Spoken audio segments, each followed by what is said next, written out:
Voici la basilique Saint-Trophime d'Arles, l'ancienne primatiale, l'ancienne cathédrale principale de toute la Provence. Et c'est pourquoi les évêques de Provence pendant des siècles ont été soumis à l'évêque d'Arles, à commencer par Saint-Trophime, envoyé par Saint-Pierre, et puis ensuite Saint-Césaire, Saint-Virgile, tous les grands évêques d'Arles, jusqu'à Monseigneur du Lot, qui a été martyr à la Révolution, qui était le dernier évêque d'Arles, je crois. Et au-dessus de moi, vous voyez ici une sculpture, là, ce sont tous les apôtres qui sont représentés sur le tympan. Et parmi ces 12 apôtres, encadrés entre Saint-Jacques le Majeur et Saint-Jean l'Évangéliste, nous avons notre Saint-Trophime, donc qui est vraiment considéré comme un apôtre. Et il y a une inscription qui se trouve dans cette cathédrale, avec une espèce d'acrostiche, comme on dit, je crois, une sorte de poème, dans lequel il est indiqué que Saint-Trophime est Galliarum Apostolus, c'est-à-dire l'apôtre des Gaules. Donc ça relie en fait ce Saint-Trophime, non pas au IIIe siècle, mais au 1er siècle, et ça confirme la tradition selon laquelle Saint-Trophime est bien le converti, le disciple de Saint-Paul, qui ensuite a été disciple de Saint-Pierre, qui l'a envoyé à Arles en compagnie de nos Saint-Maximin, Saint-Sergius Paulus de Narbonne, Saint-Lazare de Marseille, Saint-Martial de Limoges, etc., Saint-Eutrope d'Orange.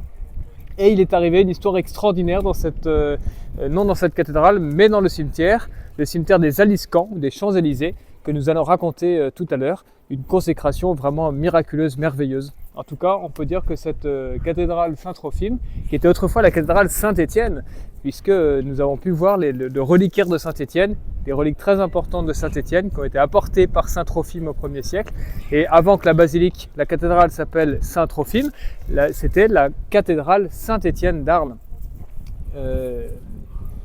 Il y a aussi dans la chapelle des reliques, donc un nombre de reliquaires tout à fait impressionnant, une relique d'un petit crâne de l'un des saints innocents, qui était une habitude, nous savons, des apôtres de Gaulle, de venir avec tous les trésors de Terre Sainte qu'ils avaient pu emporter. Et donc ce petit crâne là d'un saint innocent est tout à fait émouvant.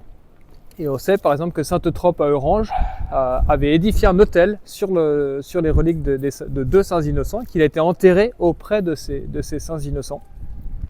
Voilà, tous ces trésors que nous allons continuer d'explorer, et en particulier d'aller voir ce cimetière miraculeusement consacré par notre Seigneur. Nous voici devant le cimetière des Aliscamps ou des Champs-Élysées, comme à Paris, qui était une nécropole païenne avant que nos premiers apôtres arrivent ici et commencent à convertir, à évangéliser la Provence. Et au cœur de cette nécropole païenne se trouvait le tombeau de Saint-Trophime qui avait initié, en fait, qui avait transformé cette nécropole en une nécropole chrétienne. Donc les premiers chrétiens évangélisés par Saint-Trophime ont été ensevelis ici. Et au cœur de ce cimetière, il a bâti une basilique en l'honneur de la Vierge, de la Mère de Dieu, de notre Mère du Ciel. Et les chroniques disent que c'était du temps où elle était encore vivante, à Éphèse avec Saint Jean.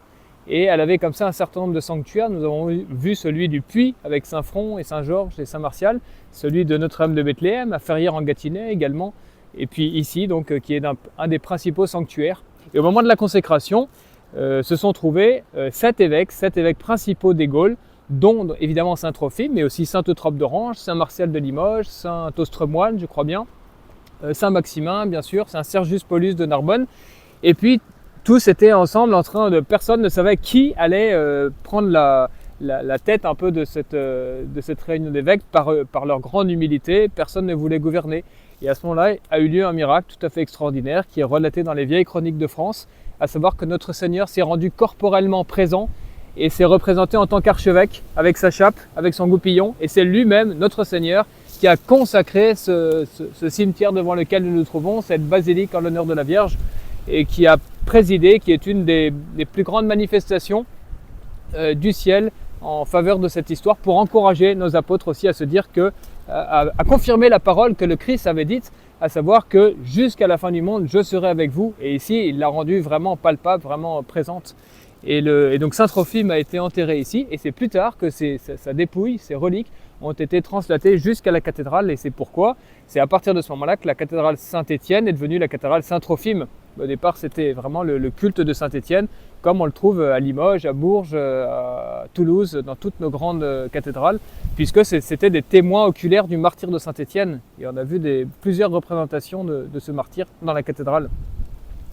Donc voilà, entre ce cimetière et cette cathédrale, je crois que nous avons toutes les raisons de penser que saint Trophime est vraiment le disciple de saint Paul, le disciple de saint Pierre, le premier apôtre dans les années 40-50 qui est venu ici, et que c'est cette histoire, ce sont nos racines qu'il faut, auxquelles il faut nous rattacher, et pour pouvoir les rendre aux Français, et que les Français se disent oui, notre Seigneur et les apôtres ont bien fait leur travail, ils sont bien allés jusqu'aux extrémités de la terre pour nous annoncer cette bonne nouvelle formidable de l'Évangile. Eh bien, prions saint Trophime de raviver notre foi et de croire que cette histoire n'est pas terminée et qu'avec la grâce de Dieu, eh bien, elle s'achèvera dans ici-bas avec la grâce et puis là-haut pour la vie éternelle. Dans la chapelle des reliques, nous trouvons une quantité impressionnante de reliquaires, dont les reliques de Saint-Étienne, qui se trouvent au centre ici, là, et qui rappellent qu'au départ, avant que la cathédrale soit consacrée à Saint-Trophime, c'était la cathédrale Saint-Étienne, bâtie par Saint-Trophime, l'apôtre, le disciple plutôt de Saint-Paul. Juste au-dessus, ici, là, vous avez le reliquaire de Sainte-Anne. Ensuite, il y a les Saintes Maries de la Mer, ici on les voit en statue, juste au-dessus, leurs reliques. En dessous, Saint-Hilaire, et puis surtout Sainte-Marthe, ici. Ensuite, plus bas, il y a encore d'autres reliques de Saint-Trophime, ici, dans un tableau.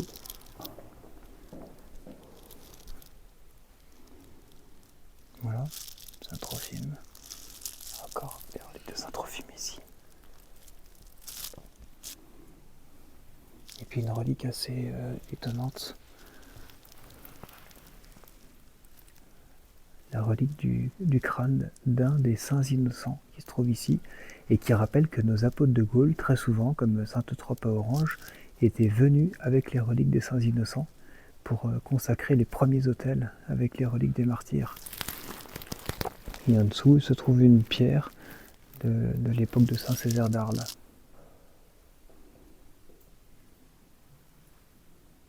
Voilà. Il y a aussi le buste reliquaire de sainte Césarie, la sœur de saint Césaire, qui avait reçu par son frère la garde du sanctuaire des Saintes Maries de la Mer.